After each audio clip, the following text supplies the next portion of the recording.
Hello दोस्तों, कैसे हो आप सभी। उम्मीद करता हूँ कि आप सभी बहुत अच्छे होंगे। तो आज का ये वीडियो आप सभी के लिए बहुत ही ज़्यादा इंपॉर्टेंट होने वाला है, क्योंकि आज की इस नए वीडियो में हम क्लास 9th मैथ का जो हमारे पास चैप्टर नंबर 1 है संख्या पद्धति, उसका प्रश्नावली नंबर 1.3 का प्रश्न संख्या 5वें से लेकर प्रश्न संख्या 9वें तक के सभी सवाल को सॉल्व करेंगे, जो हमारे एग्जाम के लिए बहुत ही ज़्यादा इंपॉर्टेंट है। तो आइए अब हम बिना देर के उस सवाल की तरफ चलते हैं। तो ये हमारे पास चैप्टर नंबर 1 जो हमारे पास है संख्या पद्धति, उसका प्रश्नावली नंबर 1.3 का प्रश्न संख्या 5वें को सॉल्व करेंगे, जो हमारे एग्जाम के लिए वेरी इंपॉर्टेंट क्वेश्चन है ये। तो ये हम पहले तो हम इस क्वेश्चन को सॉल्व करने के लिए हम इस क्वेश्चन को समझते हैं कि ये क्वेश्चन हमको क्या कह रहा है, उसके बाद हम इस क्वेश्चन को सॉल्व करेंगे। तो देखिए, हमें क्वेश्चन कह रहा है कि 1/17 के दशमलव प्रसार में अंकों के पुनरावृत्ति खंडों में अंकों की अधिकतम संख्या क्या हो सकती है। मतलब हमसे कह रहा है कि 1/17 को हम दशमलव प्रसार के रूप में यदि हम व्यक्त कर रहे हैं तो कितने अंकों बाद वो संख्या जो होगी वो पुनरावृत्ति होगी। अभी मैं आपको बोल रहा हूँ तो आपको समझ में नहीं आ रहा है, तो इसलिए पहले हम क्या करेंगे, एक में हम 17 में हम 1 से भाग करेंगे। तो हम क्या कर रहे हैं, यहाँ पर हम लिख दे रहे हैं, यहाँ पर मैंने 1 लिख दिया और यहाँ पर 17 और हम इसमें भाग करेंगे। तो 17 का पहाड़ा बहुत से दोस्तों को याद नहीं होगा, तो मैंने यहाँ पर 17 का पहाड़ा लिख दिया है। आप यहाँ पर देख कर आप इस सवाल को सॉल्व करेंगे। तो देखिए, हम 17 से 1 में भाग करेंगे तो हमारे पास तो भाग जाएगा ही नहीं, क्योंकि ये संख्या छोटी है। तो हम क्या करेंगे, यहाँ पर एक जीरो हम लगा देंगे। जब हमने यहाँ पर एक जीरो लगाया तो हमको यहाँ पर भी एक जीरो लगाकर एक दशमलव यहाँ पर देना होगा, एक पॉइंट हमको देना होगा। क्लियर है। फिर भी ये छोटा है, क्या है, फिर भी अब ये छोटा है तो हम क्या करेंगे, एक और जीरो बढ़ाएंगे और फिर से हम एक और यहाँ पर भी जीरो बढ़ा देंगे। क्लियर है यहाँ तक। अब देखिए, अब हमारे पास ये बड़ा संख्या हो गया, तो अब 17 से 100 इसमें भाग चला जाएगा, तब हम भाग देते हैं।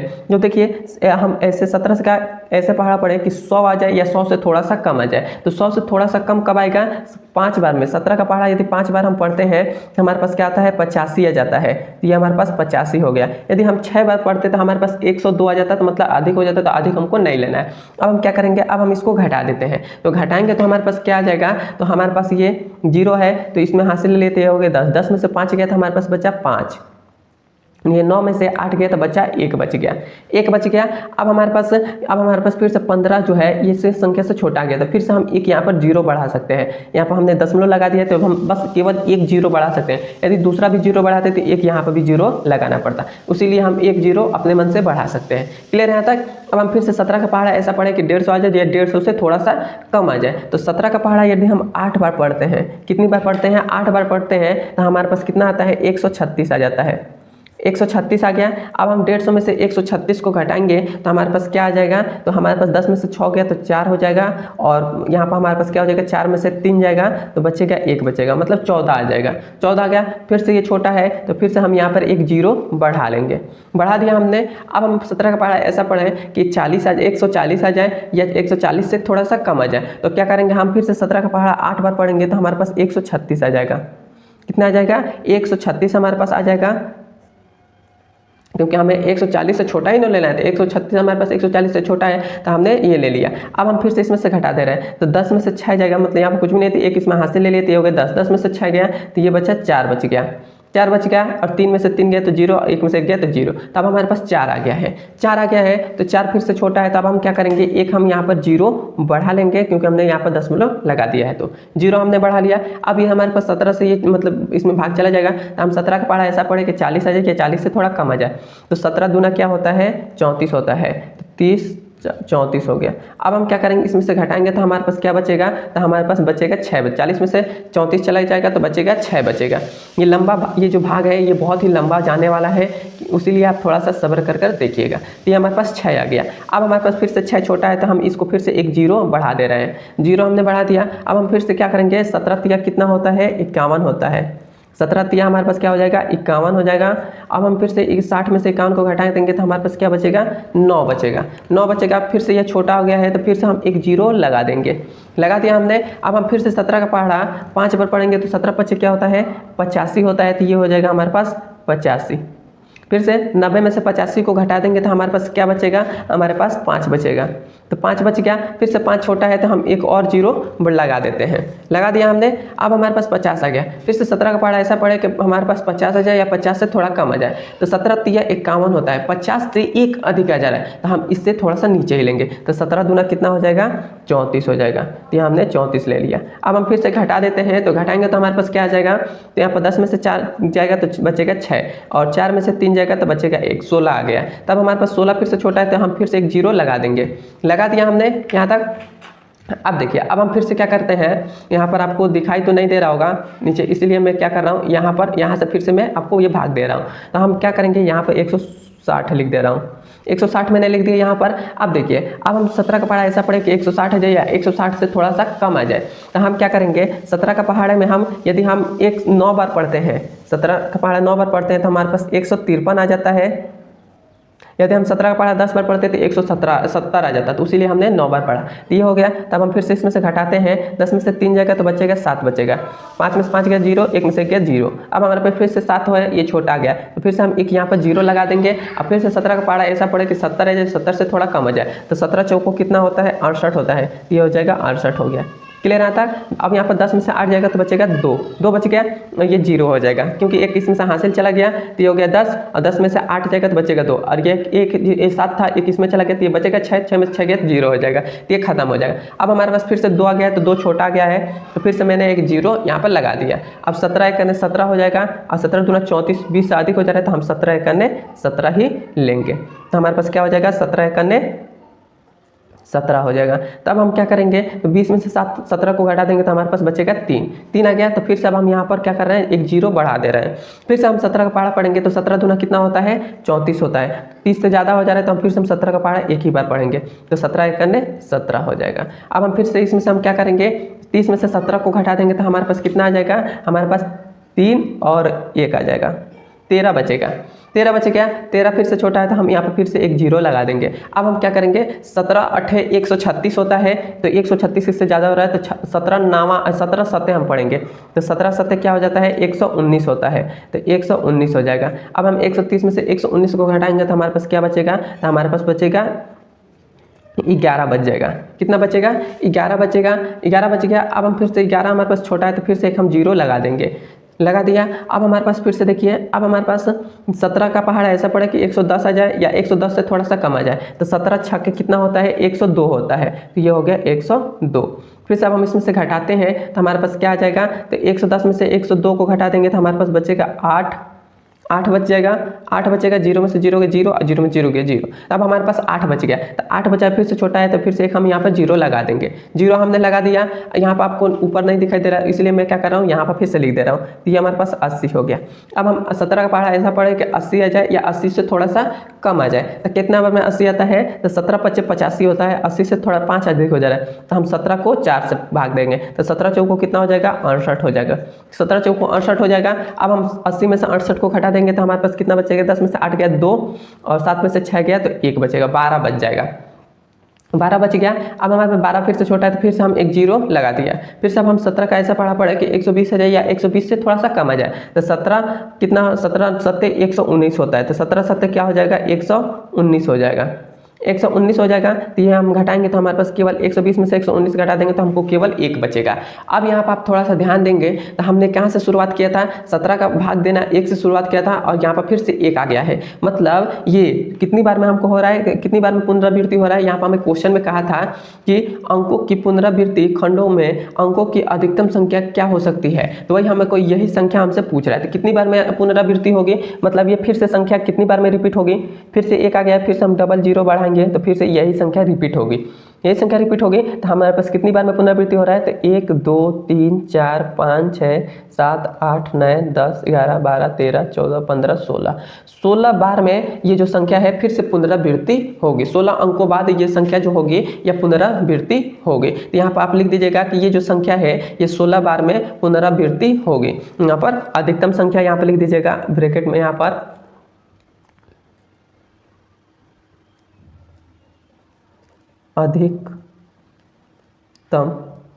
अधिकतम अंकों की संख्या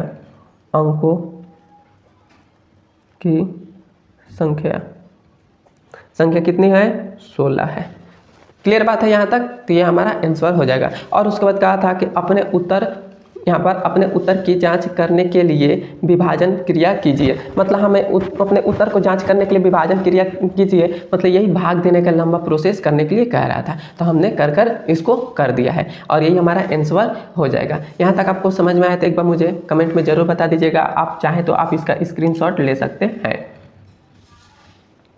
अब हम चलते हैं इसके 6वें नंबर सवाल पर। यह हमारे पास 6वां नंबर सवाल है। ये देखिए हमसे क्या कह रहा है, कह रहा है कि P/Q नॉट इक्वल टू 0 के रूप की परिमेय संख्याओं के अनेक उदाहरण लीजिए जहां P और Q पूर्णांक है जिसमें एक के अतिरिक्त अन्य कोई उभयनिष्ठ गुणनखंड नहीं है। सबसे पहले तो हम यहाँ तक क्वेश्चन को समझते हैं कि हमसे क्या कह रहा है। ये क्वेश्चन हमको कह रहा है कि हमें एक ऐसी परिमेय संख्या लेना है, ऐसी हमें परिमेय संख्या लेना है जिसमें हम P और Q पूर्णांक भी हो और उसका उभयनिष्ठ गुणनखंड, यदि हम उन संख्या का गुणनखंड करें तो एक के अलावा और कोई भी मतलब संख्या उसमें मिलनी नहीं चाहिए। मैं अभी एक उदाहरण से आपको समझाता हूँ तो आपको समझ में आ जाएगा। ऐसे मैं आपको बता रहा हूँ तो नहीं समझ में आ रहा है। जैसे मैं बात करूँ तो हम 1/25 ले रहे हैं। 1/25 हम ले रहे हैं। 1/25 हमने 25 ले लिया है। तो यदि हम ऊपर वाले का गुणनखंड कर रहे हैं तो 1 का गुणनखंड करेंगे तो हमारे पास केवल 1 ही आएगा और 25 का हम गुणनखंड करेंगे तो 25 किसके किसके पहाड़े में आता है? एक तो 1 के पहाड़े में आता है, उसके बाद ये 5 के पहाड़े में आता है, उसके बाद और किसी के पहाड़े में नहीं, 25 के पहाड़े में आता है। तो यही हमारे पास इतने में आता है। तो अब हमारे पास देखिए, अब इसमें इन दोनों का हमने जब एथी किया है, जब हमने गुणनखंड किया है तो हमारे पास उभयनिष्ठ गुणनखंड इसमें क्या हमारे पास आ रहा है? एक तो एक यहाँ पर 1 मिल रहा है, 1 के अलावा और कोई भी संख्या है जो मिल रहा है, 1 के अलावा और कोई भी संख्या है जो इसमें मिल रहा है, तो वही कह रहा है कि उभयनिष्ठ गुणनखंड 1 के अतिरिक्त अन्य कोई उभयनिष्ठ गुणनखंड नहीं है। तो इसमें हमारे पास नहीं है और ये हमारे पास P/Q के रूप का है और Q नॉट इक्वल टू 0 भी है। एक तो हमने उदाहरण ले लिया, इसका हमें कहा है कि अनेक उदाहरण लीजिए। तो मैं आपको एक और एग्जाम्पल से मैं आपको समझा देता हूँ। जैसे हमने यहाँ पर 27 ले लिया और यहाँ पर हमने 10 ले लिया। 27 और 10 ले लिया। यदि हम 27 का किस किस के पहाड़े में आता है ये पहले हम देखते हैं। तो 27 तो एक के पहाड़े में आता है, उसके बाद किसके पहाड़े में आता है? 3 के पहाड़े में आता है, उसके बाद हमारे पास 9 के पहाड़े में आता है, उसके बाद हमारे पास 27 के पहाड़े में आता है। ये 27 और किसी के तो पहाड़े में नहीं आता है। 10 किस किस के पहाड़े में आता है? तो 1 के पहाड़े में आता है, उसके बाद 1 तो 2 के और उसके बाद 1 3 के 10 के पहाड़े में आता है और भी आता है 10, 5 दूना 10, 5 के पहाड़े में आता है, 5 के पहाड़े में। इसके अलावा और भी कोई संख्या है जिसके पहाड़े में आता है? 10 नहीं आता है। तो अब हमारे पास देखिए, इसमें से 1 के अलावा ये जो हमारे पास 1 है, 1 के अलावा और भी कोई संख्या है जो इन दोनों में कॉमन है। 1 इसमें भी है, 1 इसमें भी है। तो 1 हमारे पास है मिल रहा है और कोई भी संख्या है जो इसमें मिल रहा है नहीं मिल रहा है। तो वही हमारे पास 2 उदाहरण हो गए। मैं आपको और भी एक उदाहरण देकर समझा देता हूँ। जैसे मैं 1/2 ले लिया, बहुत ही आसान ले लिया। तो 1 हमारे पास किस किस के पहाड़े में आता है? 1 तो 1 के, 2 किसके पहाड़े में आता है? 1 के पहाड़े में आता है और 1 2 के पहाड़े में आता है। तो इसमें भी हमारे पास 1 के अलावा और कोई संख्या है जो मिल रही नहीं मिल रही, तो यही हमारा हो गया। उसके बाद हमसे क्या है, उसके आगे क्वेश्चन क्या है कि जिसका शांत दशमलव प्रसार निरूपण है। मतलब हमें इस क्वेश्चन में कह रहा है कि ये जो संख्या दी गई है P/Q के रूप में दी गई है संख्या, इसका जो दशमलव प्रसार है ये शांत होगा। तो यदि हम इसका भाग करें, मतलब 1 में 25 में 1 भाग करें तो हमारे पास इसका जब दशमलव प्रसार भाग करेंगे तो हमारे पास 0.04 आ जाएगा, मतलब इतना आ जाएगा। तो ये जो संख्या है ये दशमलव प्रसार है, ये शांत दशमलव प्रसार है क्योंकि ये इसकी संख्या की पुनरावृत्ति नहीं हो रही, इसीलिए शांत दशमलव प्रसार है। जब हम इसकी करेंगे शांत दशमलव प्रसार निकालेंगे, मैं आपको दशमलव प्रसार निकालना बहुत ही बार बता दिया हूँ, इसीलिए आपको मैं नहीं बता रहा हूँ। नहीं आपको नहीं आता है तो आप क्या करिएगा, ये नीचे वाले को यहाँ पर 10 लिख दीजिएगा और ये जो ऊपर है इसको आप बीच में लिख दीजिएगा और ऐसे भाग देंगे। तो जब आप भाग देंगे तो आपको पास आएगा 2.7 आ जाएगा। ऐसे नहीं आपको विश्वास हो रहा है तो मैं आपको फिर से कर दिखा दे रहा हूँ। 10 दूना 20 होता है तो 10 दूना 20 हो गया। क्लियर है यहाँ तक? फिर से हमारे पास अब 20 आ गया, इसमें से 27 में से 20 घटा देंगे तो हमारे पास बचेगा 7 हमारे पास छोटा आ गया है तो यहाँ पर हम एक दशमलव लगाकर एक 0 बढ़ा सकते हैं। 10 7 70 हो जाएगा, तो ये हमारे पास 70 और ये कट पिट गया, तो हमारे पास यही ना बचा है। देखिए सेम वही बचा है। अब हम 1/2 की बात करें, जिसका भी जब हम भाग करेंगे तो ये हमारे पास 0.5 आ जाएगा, तो ये भी हमारे पास शांत दशमलव प्रसार है। तो ये जो सारे के सारे हैं ये दशमलव प्रसार, ये क्या है, एक शांत दशमलव प्रसार है और यही हमारा आंसर हो गया। क्लियर यहाँ तक? अब हम चलते हैं इसके 7वें नंबर सवाल पर। यह हमारे पास 7वां नंबर सवाल है। यह हमसे कह रहा है कि ऐसी 3 संख्या लिखिए जिसके दशमलव, आना व सानी अनावर्ती है। मतलब हमसे इसमें कह रहा है कि अनासावनी मतलब अपरिभाषित, मतलब वो हमेशा संख्या बढ़ती जाए, मतलब अपर में आ जाए। तो हमारे पास कौन कौन से इससे एग्जाम्पल हो जाएंगे, तो ये हमारे पास अनासावनी आवर्ती का मतलब क्या होता है, जैसे बात करें तो 0.01, फिर से 001, फिर से 0001, फिर से 401, ऐसे है। अब फिर से हमारे पास क्या हो जाएगा, यहाँ पर हमारे पास 50 हो जाएगा, और ऐसे डॉट डॉट लगा दीजिएगा। और ये मतलब अनासावनी का मतलब होता है कि ये आगे तक बढ़ता ही जाए। तो ये हमारा पहला हो गया। ऐसे हमें कितने एग्जाम्पल देना है, 3 देना है। एक और मैं दे देता हूँ, तो ये हमारे पास 0.74 हो गया, 74 हो गया।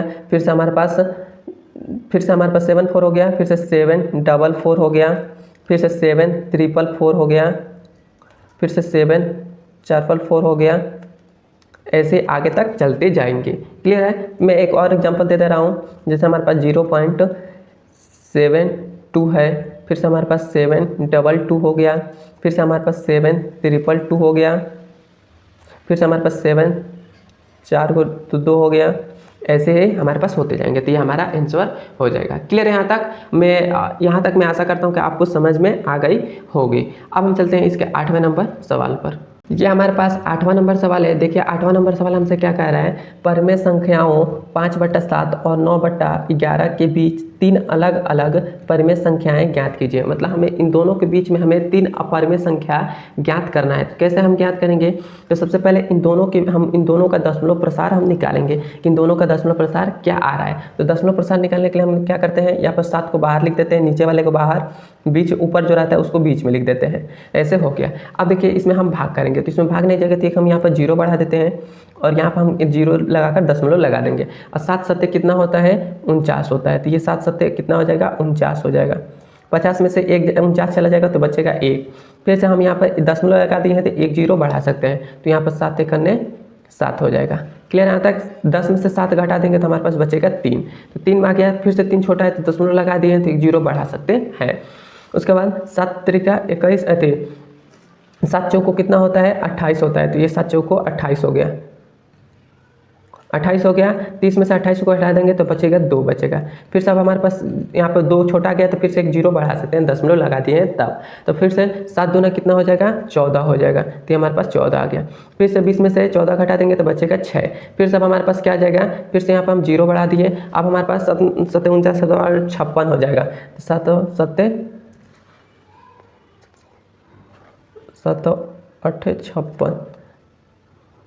56 आ गया। 60 में से 56 घटाएंगे तो हमारे पास 4 आ जाएगा। फिर से हमारे पास 4 आ गया है तो हम 1 0 यहाँ पर बढ़ा देंगे, तो यहाँ पर फिर से मैं लिख दे रहा हूँ 40 आ गया। अब फिर से हम क्या करेंगे, 7 का इसमें भाग देंगे तो हमारे पास 7 त्रिका 21 7 चौको 28 7 5 35 7 6 42 7 5 35 हो जाएगा। तो हमारे पास 35 आ गया। 40 में से 35 घटा देंगे तो 5 बचेगा। फिर से हमारे पास 5 आ गया। फिर से हमारे पास 5 आ गया। तो देखिए हमने 5 से शुरुआत किया था, 5 हमारे पास आ गया है। तो फिर से ये जो संख्या है ये बार बार रिपीट होगी, तो यहाँ पर हम इसके ऊपर 12 से लगा देते हैं। तो ये हमारे पास इसका दशमलव प्रसार हमारे पास क्या आ गया, मतलब इन 5/7 का दशमलव प्रसार ये हमारे पास मिल गया है। क्लियर है। अब हम ऐसे ही 9/11 का दशमलव प्रसार निकाल रहे हैं। तो यहाँ पर 11 हो गया, यहाँ पर 9 हो गया। फिर से हमारे पास 9 छोटा है तो 1 0 लगाकर यहाँ पर भी 0 लगाकर दशमलव लगा देंगे। 11 9 99 होता है, तो 99 मतलब 90 से ज़्यादा हो जा रहा है, तो 11 8 कितना हो जाएगा, 88 हो जाएगा। तो 88 हो गया। अब हम 90 में से 88 को घटा देंगे तो हमारे पास क्या बचेगा, 2 बचेगा। 2 बच गया। फिर से अब हमारे पास क्या आ जाएगा, यहाँ पर फिर से हम यहाँ पर 0 लगा देंगे क्योंकि छोटा हो गया तो दशमलव लगाकर 0 बढ़ा दिए। फिर से 11 एकन्ने 11 हो जाएगा। फिर से 20 में से 11 घटा देंगे तो हमारे पास क्या बचेगा, 9 बचेगा। 9 बच गया। अब देखिए 9 से हमने शुरुआत किया था, फिर से यहाँ पर 9 आ गया। तो ये हमारे पास ये से इस पर बार लगा देंगे क्योंकि 8 1 8 1 ऐसे ही आता जाएगा। तो इसका भी हमारे पास दशमलव प्रसार हमारे पास कितना आ गया है। क्लियर है तक। अब हम इन दोनों का दशमलव प्रसार यहाँ पर लिख लेते हैं, 5/7 का और 9/11 का।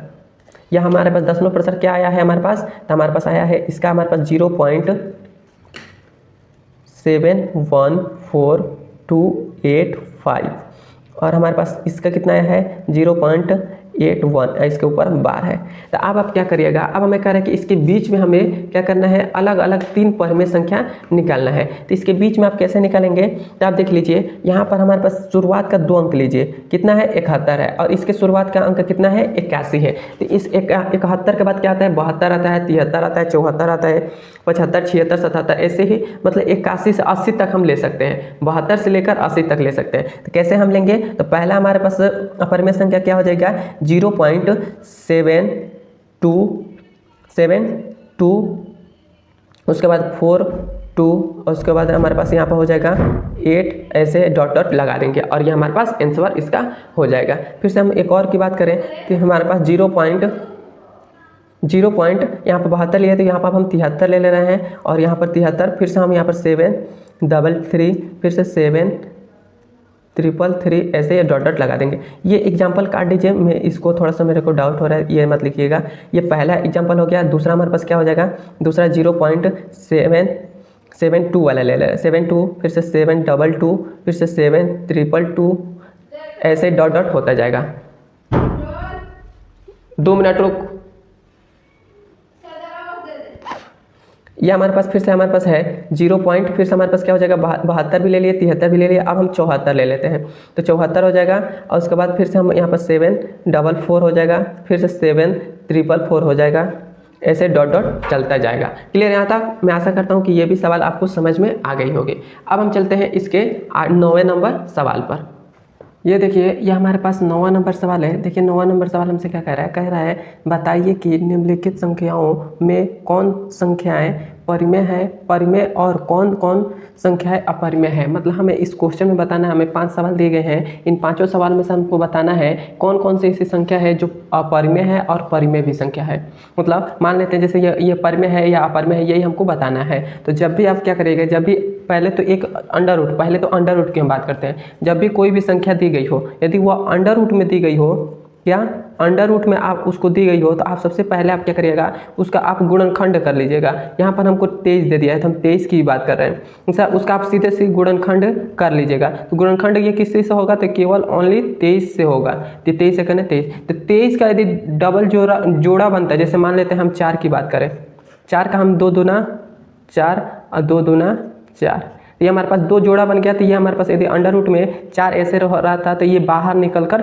2 बन जाता। तो हम जानते हैं कि 2 क्या है, एक परिमेय संख्या है इसके, क्योंकि 2 के बटा में हम 1 लिख सकते हैं और p/q के रूप का हो जाएगा, तो ये क्या हो जाएगा, परिमेय संख्या होगा। लेकिन ये जो 23 है, ये इसका 2 जोड़ा नहीं बन रहा है। जैसे इस प्रकार ये 2 बना था 2, उस प्रकार ये 23 2 नहीं बन रहा है, तो इसीलिए 23 क्या होगा, अपरिमेय संख्या होगा। तो यहाँ पर आप लिख दीजिएगा कि अपरिमेय संख्या है।